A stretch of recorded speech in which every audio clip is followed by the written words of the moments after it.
Welcome to Chefs in the City. I'm Ann Fisher, along with my co-hosts Steve Stover and Rich Terapak. On August 17th, the French Bistro Chouette celebrates its first birthday at the northeast corner of Gay and High Streets in downtown Columbus.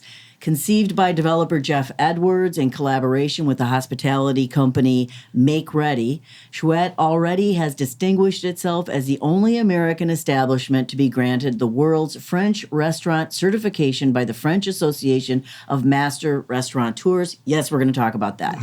And it's one of just 21 other restaurants worldwide to be so distinguished.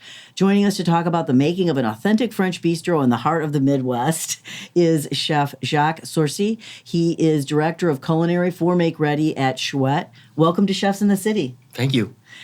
You're French-born. You were trained in both France and Switzerland before moving to the U.S., where you hold dual U.S.-French citizenship, and you have extensive experience in 5-star and Michelin star-rated luxury hotels and restaurants across the U.S. and Europe. What intrigued you about opening a French-styled bistro in Columbus, Ohio? In a way, it's like coming home. I have never done anything in all the projects that I've done. I've never done anything, like truly authentic French, I don't want, Like soup to nuts kind of French. Yes, casual French. It was always high-end, contemporary French. This is as French as it gets. This was really authentic. And, I always think that what you do is very important, but who you do it with is the most important. And Jeff Edwards has really a very strong commitment, to food. He's a restaurateur, and he wanted an authentic French restaurant. And, it's not just like the menu, the food. I mean, you walk in. When I walk in this restaurant, I feel like I'm walking home. So there is very strong emotional attachment. It's the space feels great. What are the little details that make you feel that way about it? The mosaic on the floor, the bar, the tabletop. I mean, everything, and it's funny because you said we've been open for a year, and every time I walk into the restaurant, I still pick up on small detail that I feel I haven't seen previously. So yeah, it's so, I mean, food is about emotion, and, the experience of walking into the restaurant, it's emotion, it feels great. And the greatest social convention, sharing a meal with friends and family and perhaps some wine. Yes. And I think the outdoor space is so typical. Yes. Even down to this style of chair that you're using, it's really well done. Yes, French bistros, back home are known for the terrace. Every bistro has a space outside where you sit, and it's very casual, and people just come and go and have a drink or have food, whatever time of the day it is, and it's also very authentic when it comes to that. Yeah, and I think one of Jeff's goals was to make something French and urbane. Yes, absolutely. Good call. Were you surprised that the city, the size of Columbus, did not have a French bistro in the 21st century? Yes, I was, because there is a very strong representation of restaurants from all over the world, but there are only a few French restaurants, and I guess we felt that there was room for one French restaurant. Room for more. So yes, it was a surprise. Columbus has food representing close to 70 different countries. So the certification from the French Association of Master Restaurateurs is relatively new. It was created in 2020 to recognize French restaurants across the world that uphold high standards through quality food and service, and at least that's what I read. Tell us more about the association and why the certification matters. Well, it is slightly different. I mean, the certification is a little bit older, but at first it was created for the restaurants in France. And it was created, so it's the only label, certification, or whatever you want to call it, who is backed by the government. Oh, really? So because, I mean, I'm not, I would say that food is one of the things that we do well in France. I would say. So the government is really behind it to promote it, to promote the French label. So they created that certification about 25 years ago, if I may say. Okay. And it was only for the restaurants in France. And it needed to be, the criteria are authentically French. It's not French-like. It is French. And that's something that was very strong, that felt very dear to our heart in that project. You need to be authentically French. And everything needs to be house-made. You cannot buy, things here and there. So that shows. It does, yes. Thank you. So I heard about the label, and I contacted the organization, and they explained me that they just started to go to venture outside of Europe, and that they would be really pleased and honored to look at the project, and they were really blown away how French it was, how authentic it was, and we even had a virtual audit where we had three of the top people from the organization, one in Paris, two in Nancy. So it was midnight over there, and we had cameras, and they looked the whole service. And they even hired an independent audit company, to make sure that it was really... What were they auditing? Oh, those people are professional at it. So show me your freezer. Okay. And why freezer. do you have this in your freezer? And show me the refrigerator, and show me the stove, and show me the veal, and you have sauces. Do you make your own veal stock? And yes.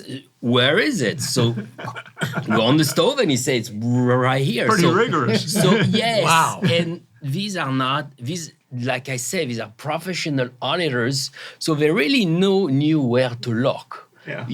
So, but it was very, very friendly. I mean, I could tell that they were into it, that they had the same passion. We share the same passion about French food, about authentic, So, I have to say that we passed the audit with flying colors, and for us, it's big because it's recognition. It's always great for PR and so forth, but being recognized in such a way by such a strong organization, it tells you that you did a good job. You hadn't experienced this in any other of the French restaurants? Never. How many of the 21 are in France? So the 21s are all over They're the all world, outside of Europe. But in France, you have a lot. Okay. And they gave us the plaque, that stands outside of the restaurant. But if you go to France, you can see quite a few restaurants who proudly have that plaque in front of the restaurant. And that means that you can go in, that it's going to be... It's okay. that it's going to be okay, that you will have a great... Somebody's That's a looked at this really- very carefully. It's really good to have a high standard like that. Yeah. How important to the process is the fact that you are indeed a French chef? It's not a requirement, I would imagine. No, but one of their requirements is that a French-speaking employee, a French-speaking person has to be there. Okay. That's part of the requirements. Okay. Well, who doesn't want to listen to somebody with a French accent? Not everybody does. You'll be surprised. No way. No, they're not. No. And so they also live streamed kitchen and dinner service that was observed remotely by. This is the people that were That's in the middle what I of the was night. talking about. Yeah, Yes. in the middle of the Yes. night. And what is it about French service that they're looking for? It has to be. It has to be simple. It has to be genuine, and Unobtrusive. yes, it has to be straight to the point. So, and then the server has to know what is serving. I guess it's not really different from any other kind of service, but it just like with food, it has to be genuine, and it has to be simple and without any fuss. What are some of your favorite dishes on the menu? All of them. I mean, so one of the things I haven't met one of them that Yeah, I didn't haven't like. met one. Yeah. So one of the when we started to talk about the menu with Jeff and with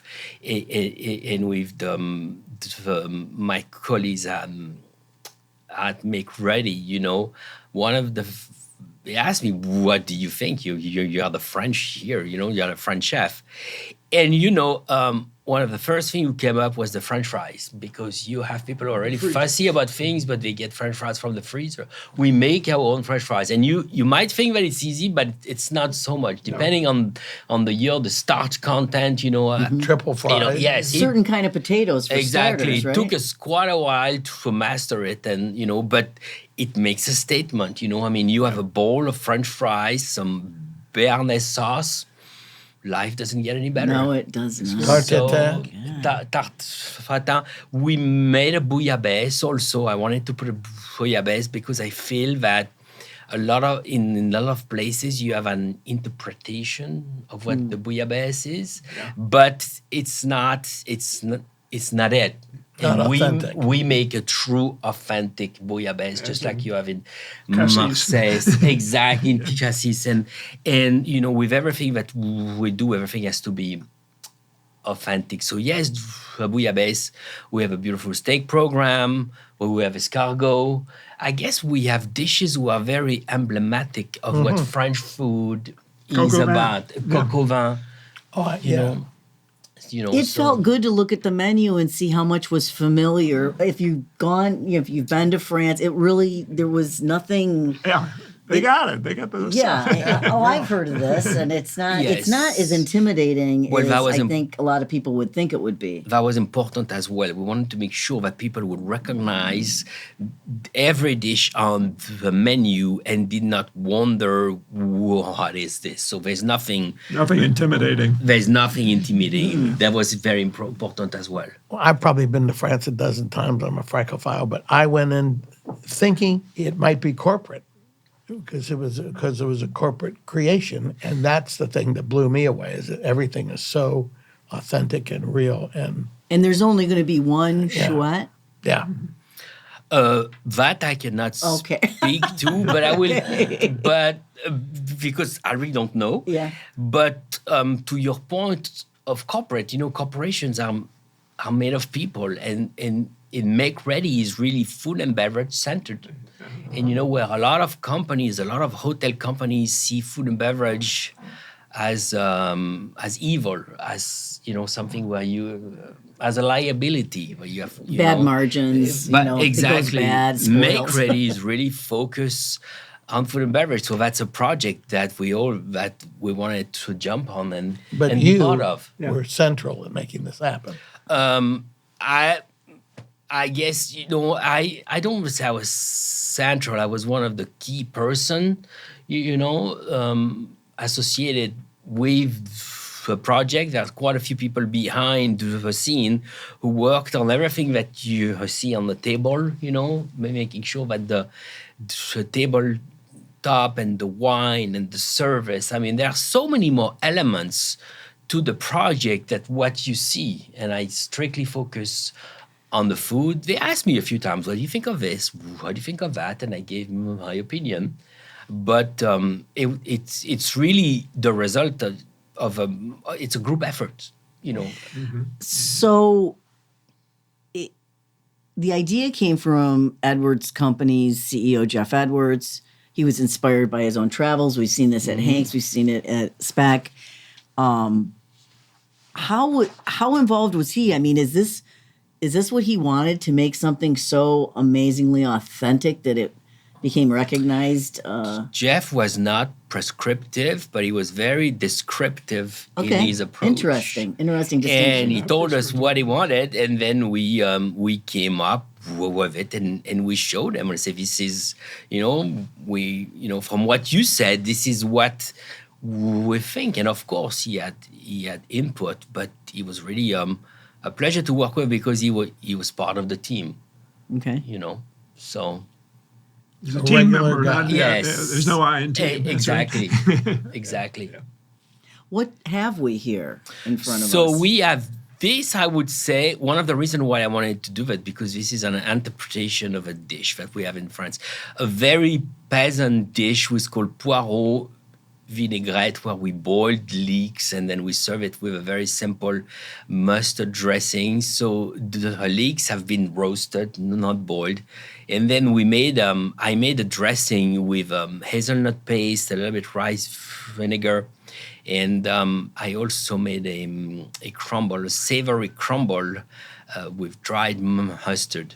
This dish is not mine. This dish is my cousin's son. He's very young in France, and he opened a restaurant, and his girlfriend and him opened a restaurant. They are both like 29 years old, and they're the only two employees. And I went to eat in the restaurant.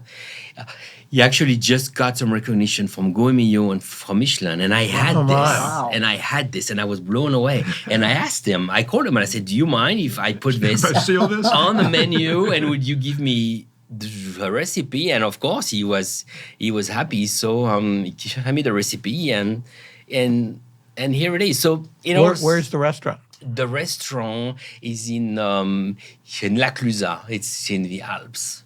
You know, and Next trip. Yeah, absolutely. You should. Can You picture should. the setting. Yeah. Yeah. Yeah, that's great. And braised leeks. That's terrific. Well, Yeah. it's roasted. You These roast are them roasted. here. Yeah. I roasted those. Yeah. Yeah. Yeah. You know, on most menus now, there's the whole gluten thing, there's dairy issues, there's, you know, and I'm wondering how adaptable are you to people who have real We are issues with- really adaptable, but I have a story to tell you. Facts. So we are one of the last restaurants who serve bread. We have bread service. There is a crunchy baguette with some fresh butter that Steve's been looking at that we the whole drop, time. that we drop on the Send me in, table. Coach, yes. And I don't know if gluten-free people stay away from the restaurant, but everybody eats it. Yeah, everybody For- eats it. for Well, they some- say there's something about for- French flour. For though. some reason, nobody's gluten-free when it comes to the bread, and they ask for more. I'm being a little bit sarcastic, as you notice, it's- but what I want to say is that we are as adaptable as everybody else. I mean, these days you have to. You know, you have so many people with restriction and who made lifestyle choices that you need to respect that, and we do. So, and also what I wanted to mention is that there is not, you will notice that on the menu, there is not an abundance of cream and butter. We try true. to keep it as light as possible because there is that perception out there that French food is not approachable, it's heavy, there's cream, butter. We want it for this. We've moved beyond Julia Child. Yes, we want for this to be a dining experience that you can enjoy more than once a week. You know, you could come 2 or 3 times a week and you wouldn't get a pound.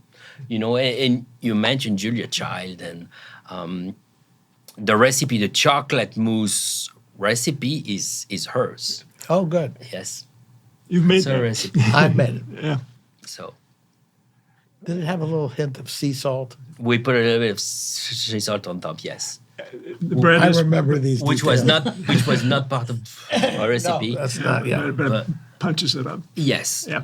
The bread is made in-house. No, it's not. It's not. We try to, and it doesn't work. So I was going to say ve- that's very no. you need more space. Yeah, we more space, and you know, and we So there is a bakery, and I will not be able. I won't tell you the name, but there's a French bakery in New York City who makes it for us and ships it to us. Okay. And it's a little bit underbaked, and we pop it in the oven Okay. right before service, and it gives you that crunchy.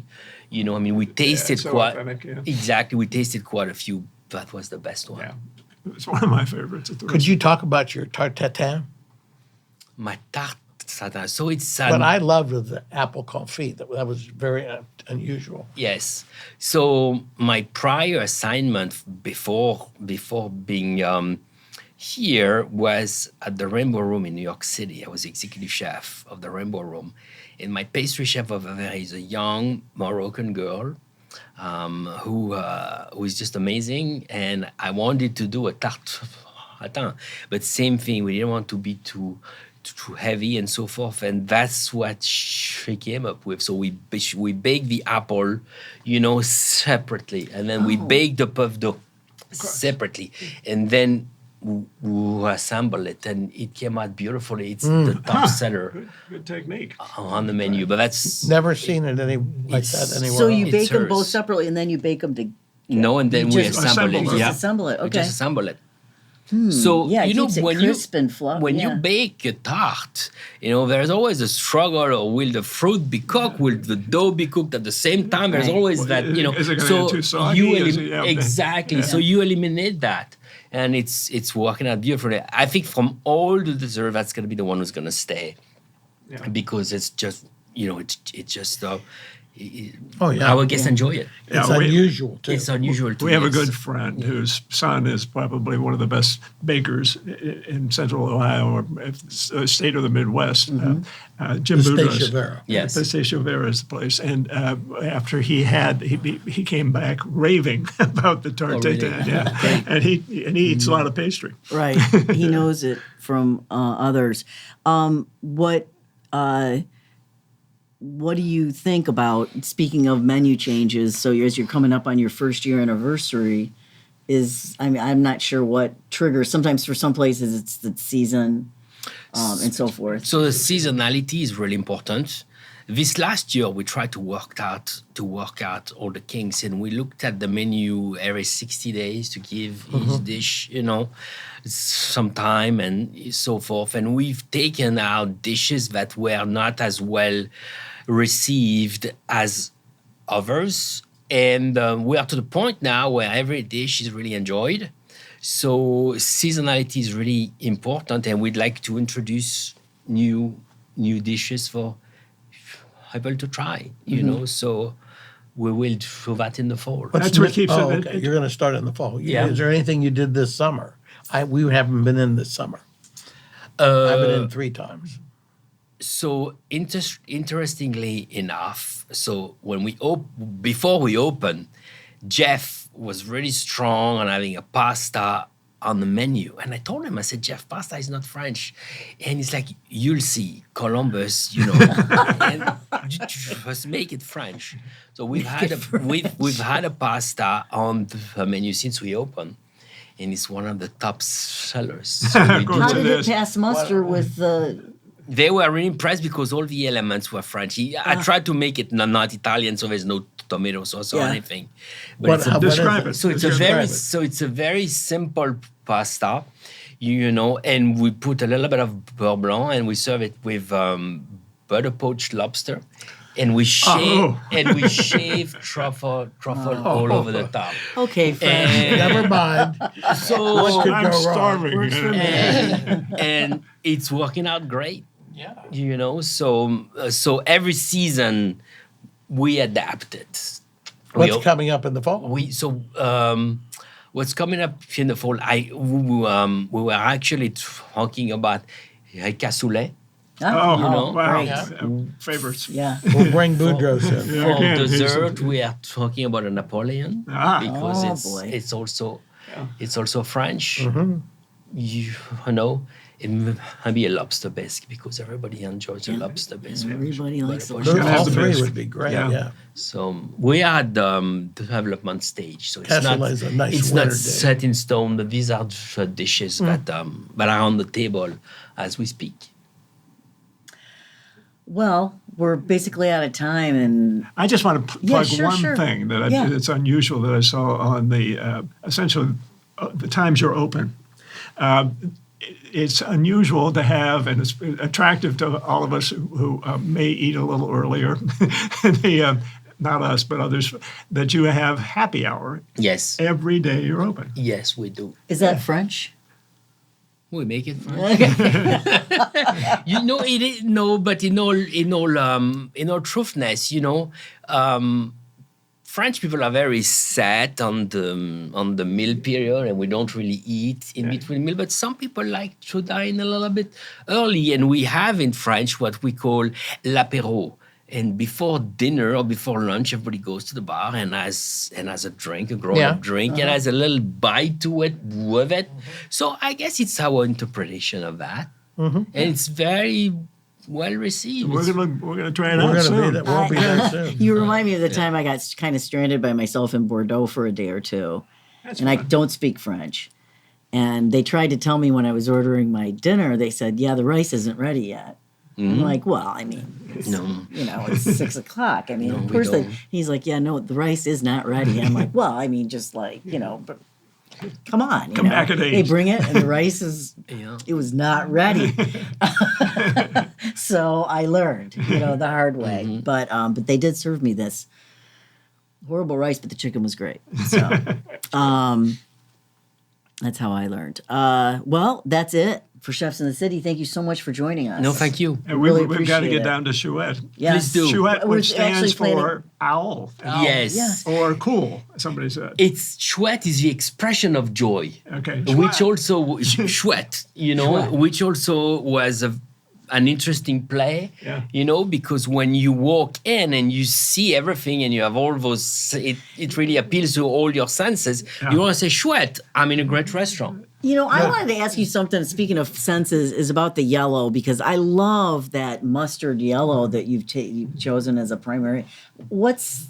It fits in a restaurant. Yeah, it's just a gorgeous. So the dishes, Moutarde. Yes, moutarde. So you will notice that the dishes are not really the traditional bistro dishes that we have in France. Yet they are very simple, understated, and they let the food speak for itself. It's also very approachable. Yeah, beautiful. As in the water glass. Yes. Yeah. Beautiful, all of it. Our thanks to Chef Jacques Sorci, Director of Culinary for MakeReady at Chouette. Thank you so much again for joining us. Thank you for having me. And remember, a meal is best shared. So share this with everyone you love. You can find us on YouTube and wherever you get your podcasts. For my co-hosts, Steve Stover and Rich Terapak, and me, bonne journée. Bonne journée. Bonne journée. Okay, I had to say something in French. Bonne journée.